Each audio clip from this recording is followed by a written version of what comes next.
तो क्या आप भी डिफर्ड टैक्स लायबिलिटी को देखकर डर जाते हैं? क्या आपको भी बैलेंस शीट में ऐसे ऐसे शब्द देखकर डर लगता है?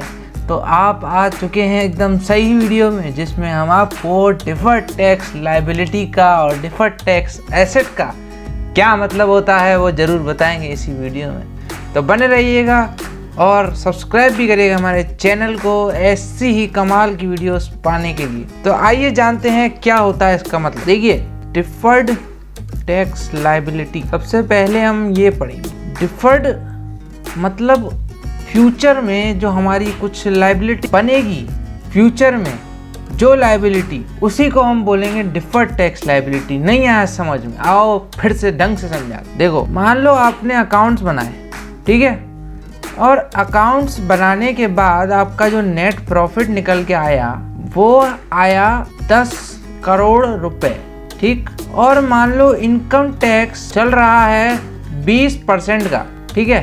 तो 10 करोड़ का 20% होता है आपका, जो आपका टैक्स बनेगा वो बनेगा 2 करोड़ रुपये, ठीक। लेकिन सरकार ने क्या किया, सरकार ने आपकी जब फाइनेंशियल स्टेटमेंट को एनालाइज किया, ऑडिट रिपोर्ट में आपकी कुछ गलती हो गई, ठीक है। ऑडिट आपने जो कराया वो ठीक था, लेकिन आपने जो करा वो गलत था। अकाउंटिंग जो आपने करवाई थी उसमें थोड़ी गलतियां मिलने के कारण आपका जो नेट प्रॉफिट आया वो आ रहा था, एक्चुअल में जो सरकार ने निकलवाया वो आ रहा था 12 करोड़ का। तो आपका टैक्स बनता था 2 करोड़ 40 लाख रुपए, ठीक है। तो एक्चुअल में आपको देना था 2 करोड़ 40 लाख और आपने दिया 2 लाख।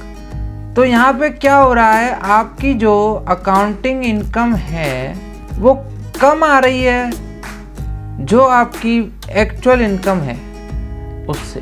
तो आपको अभी जो पैसे देने हैं 40 लाख रुपए आपकी कंपनी को, वो हो गई आपकी डिफर्ड टैक्स लायबिलिटी, ठीक। अब डिफर्ड टैक्स एसेट क्या होता है? जो पैसा आपको अब मिलने वाला है, सेम केस था उसका उल्टा हो रहा है। अब क्या हो रहा है कि अकाउंटिंग इनकम जो है वो हमने ज़्यादा निकाल ली है और गवर्नमेंट ने जो हमारी इनकम निकाली, यानी जो एक्चुअल इनकम निकाली ऑडिट के बाद, वो कम थी। उल्टा सिनेरियो हो गया यहाँ पे हमने 12 करोड़ समझ लिए और थी कितनी, 10 करोड़। तो अब आपने 2,40,000 2 करोड़ 40 लाख भर दिए, लेकिन आपको भरने वो 2 करोड़ रुपए आपको भरने हैं 2 करोड़ रुपए, लेकिन आपने भर दिए 2 करोड़ 40 लाख रुपए। अब आप जो रिटर्न फाइल करेंगे उसमें आपको 40 लाख रुपए वापस मिल जाएंगे। तो ये आपकी हो गई डिफर्ड टैक्स एसेट, और जिसमें आपको 40 लाख देने पड़ गए वो हो गई आपकी डिफर्ड टैक्स लायबिलिटी।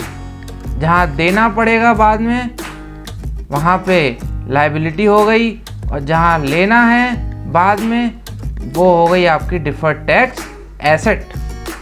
तो क्या क्या फ़र्क था इसमें? अकाउंटिंग इनकम जो थी हमारी वो कम आ रही थी और एक्चुअल इनकम जो थी वो ज़्यादा आ रही थी। और इसमें क्या हो रहा था, अकाउंटिंग इनकम जो थी वो ज़्यादा आ रही थी और एक्चुअल इनकम जो थी वो कम आ रही थी। टैक्सेबल इनकम की बात कर रहा हूँ, एक्चुअल इनकम मतलब टैक्सेबल, जिस पर टैक्स लगेगा, ठीक है।